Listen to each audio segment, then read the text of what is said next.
नमस्कार दोस्तों, अभी महाराष्ट्र से इस वक्त की बड़ी खबर सामने आई है। महाराष्ट्र में नई सरकार के गठन को लेकर मुंबई से लेकर दिल्ली तक हलचल तेज हो गई है। इसी बीच बड़ी खबर आई है, न्यूनतम साझा कार्यक्रम पर सहमति बनने के बाद अब शिवसेना को समर्थन देने को लेकर कांग्रेस ने 4 बड़ी शर्तें रख दी है। तो वहीं दूसरी तरफ सूत्रों के मुताबिक शिवसेना, कांग्रेस, एनसीपी राज्यपाल से मुलाकात कर सरकार बनाने का कल दावा पेश कर सकती है। तो वहीं दूसरी तरफ आपको बता दें कि शिवसेना के साथ सरकार बनाने को लेकर 14-14-12 के फार्मूले पर बात बनी है। तो वहीं दूसरी तरफ आपको बता दें कि शिवसेना के मुखिया उद्धव ठाकरे, एनसीपी मुखिया शरद पवार और कांग्रेस की अंतरिम अध्यक्ष सोनिया गांधी बड़ी बैठक करने वाली है। दोस्तों, क्या है पूरी खबर हम आपको विस्तार से बताएंगे जरूर, लेकिन इससे पहले अगर आपको भी लगता है कि क्या महाराष्ट्र से राष्ट्रपति शासन को जल्द से जल्द हटाने के लिए शिवसेना के साथ कांग्रेस और एनसीपी को तुरंत सरकार बना लेनी चाहिए या फिर नहीं, कमेंट कर अपनी राय जरूर बताएं और इस वीडियो को ज्यादा से ज्यादा लाइक एवं शेयर करें। दरअसल आपको बता दें कि महाराष्ट्र अब तक महाराष्ट्र में नई सरकार का गठन नहीं हो पाया है, लेकिन इसी बीच बड़ी खबर आई है। सरकार बनाने को लेकर न्यूनतम साझा कार्यक्रम यानी सीएमपी पर सहमति बनने के बाद अब शिवसेना, एनसीपी और कांग्रेस की साझा सरकार बनाने को लेकर रास्ता तकरीबन साफ हो गया है। इस बीच सूत्रों के मुताबिक यह भी खबर है कि महाराष्ट्र में शिवसेना, एनसीपी और कांग्रेस पार्टी मिलकर सरकार बनाने जा रही है। इसी कड़ी में तीनों दलों के नेता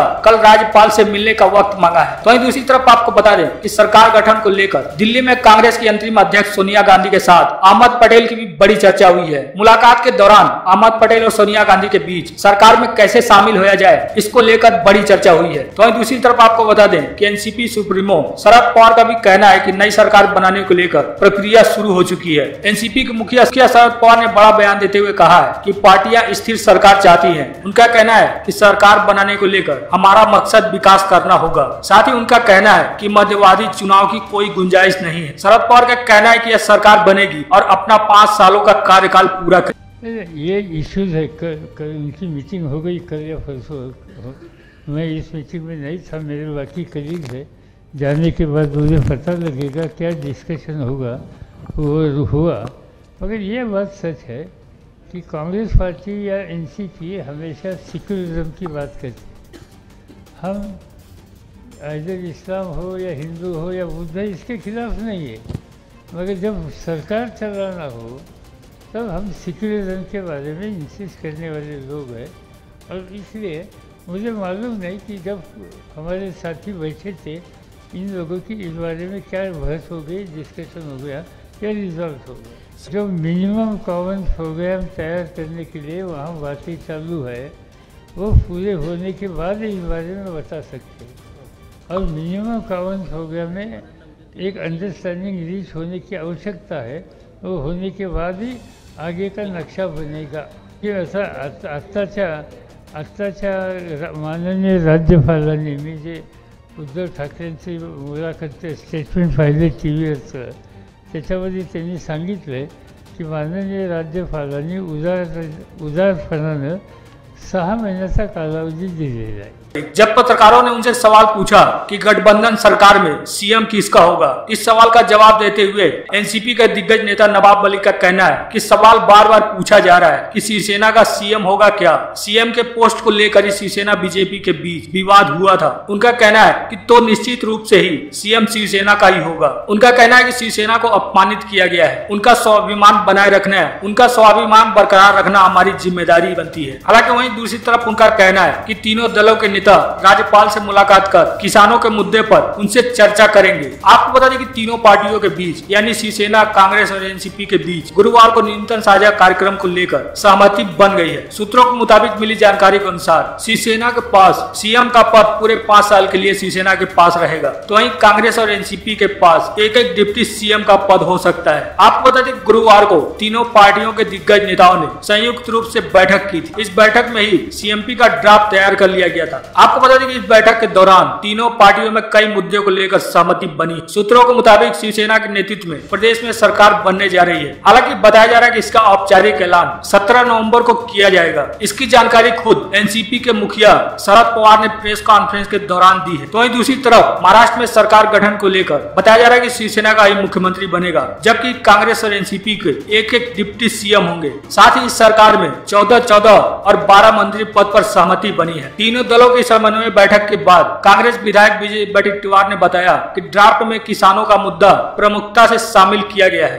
उनका कहना है कि केवल एक दो मुद्दे पर चर्चा होनी बाकी है, बाकी सभी मुद्दों पर चर्चा हो गई है। साथ ही उनका कहना है कि नई सरकार में मुख्यमंत्री पद शिवसेना के पास ही रहेगा। सूत्रों का यह भी कहना है कि राष्ट्रवादी कांग्रेस पार्टी डिप्टी सीएम पद पर मान गई है। आपको बता दें कि इस बैठक में एनसीपी के प्रदेश अध्यक्ष जयंत पाटिल, छगन भुजबल और पार्टी के प्रवक्ता नवाब मलिक, कांग्रेस नेता पृथ्वीराज चौहान, माणिकराव ठाकरे, विजय वडेट्टीवार और शिवसेना नेता एकनाथ शिंदे और श्रीनिवास देसाई शामिल हुए थे। तो दूसरी तरफ आपको बता दें कि महाराष्ट्र में सरकार बनाने की कवायद के बीच शिवसेना और एनसीपी कांग्रेस द्वारा महाराष्ट्र में सरकार बनाने के खिलाफ एक कोर्ट में याचिका दाखिल की गई है, लेकिन सुप्रीम कोर्ट ने इस याचिका पर जल्द सुनवाई करने से इनकार कर दिया है। कोर्ट का कहना है कि इस मामले पर जल्द सुनवाई की जरूरत नहीं है। साथ ही कोर्ट का कहना है कि सामान्य लिस्ट के हिसाब से ही इस मामले पर भी सुनवाई की जाएगी। दरअसल आपको बता दें कि अखिल भारत हिंदू महासभा की ओर से नेता प्रमोद जोशी ने सुप्रीम कोर्ट में याचिका दाखिल कर कहा है कि शिवसेना और एनसीपी और कांग्रेस के बीच चुनाव के नतीजों के बाद गठबंधन असंवैधानिक। उसी याचिका पर सुप्रीम कोर्ट का कहना है कि इस मामले पर जल्द सुनवाई की कोई जरूरत नहीं है। कोर्ट का कहना है कि इसकी भी सुनवाई आम केस की तरह होगी। तो दूसरी तरफ आपको बता दें कि महाराष्ट्र में शिवसेना और एनसीपी और कांग्रेस के बीच सरकार गठन की कोशिश तेज हो गई है। कोशिश इस बात की भी है कि 20 दिन में ही नई सरकार का कोई प्रारूप तैयार हो जाए। आपको बता दें कि मुंबई में पहली बार हुई तीनों दलों की एक साथ बैठक में कहा गया है कि न्यूनतम साझा कार्यक्रम बन गया है। अब इस पर तीनों पार्टियों का प्रमुख विचार करेंगे। तो दूसरी तरफ आपको बता दें कि शिवसेना सरकार में शामिल होने को लेकर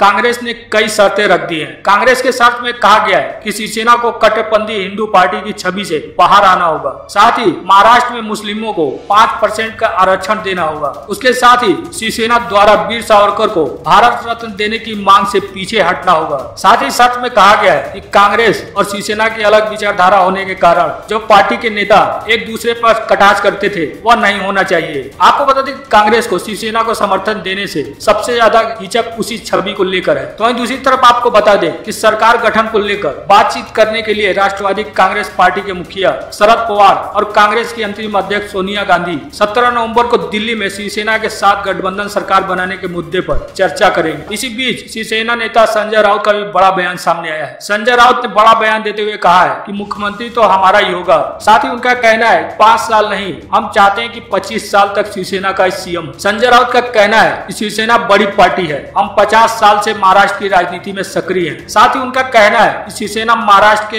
हित में काम करती है और काम करती रहेगी। साथ ही उनका कहना है कि महाराष्ट्र के निर्माण में कांग्रेस का भी बड़ा योगदान रहा है, हम सभी को साथ में लेकर चलेंगे। गठबंधन का फार्मूला उद्धव ठाकरे तय करेंगे। साथ ही संजय राउत का कहना है कि 24 अक्टूबर से उद्धव ठाकरे और मैं यही कह रहे थे कि सीएम शिवसेना का ही होगा। तो दूसरी तरफ आपको बता दें कि कांग्रेस हाईकमान अपने नेताओं की बयानबाजी से भी काफी परेशान है। सूत्रों को माने तो कांग्रेस नेताओं की कुछ बयानबाजी से हाईकमान नाराज हो गया है। हाईकमान का कहना है कि एनसीपी और शिवसेना के साथ सीएमपी पर सहमति बनने से पहले ही कांग्रेस नेताओं की बयानबाजी से नुकसान हो सकता है। हाईकमान ने ज्यादा बोलने वाले नेताओं को भी मीडिया के सामने बोलने से मना किया है। तो दूसरी तरफ आपको बता दें कि महाराष्ट्र और हरियाणा विधानसभा चुनाव में सबक लेते हुए कांग्रेस ने झारखंड विधानसभा चुनाव में भी आक्रामक तरीके से प्रचार करने का फैसला लिया है। कांग्रेस पार्टी ने इस चुनाव के लिए स्टार प्रचारकों की सूची भी जारी कर दी है, जिसमें कांग्रेस की अंतरिम अध्यक्ष सोनिया गांधी, पूर्व प्रधानमंत्री मनमोहन सिंह, राहुल गांधी सहित कई बड़े नेता शामिल हैं। हालांकि बताया जा रहा है कि सूची में पार्टी की महासचिव प्रियंका गांधी वाड्रा का नाम शामिल नहीं है। आपको बता दें कि हरियाणा और महाराष्ट्र विधानसभा चुनाव में नतीजे कांग्रेस की उम्मीद से बेहतर रहे थे।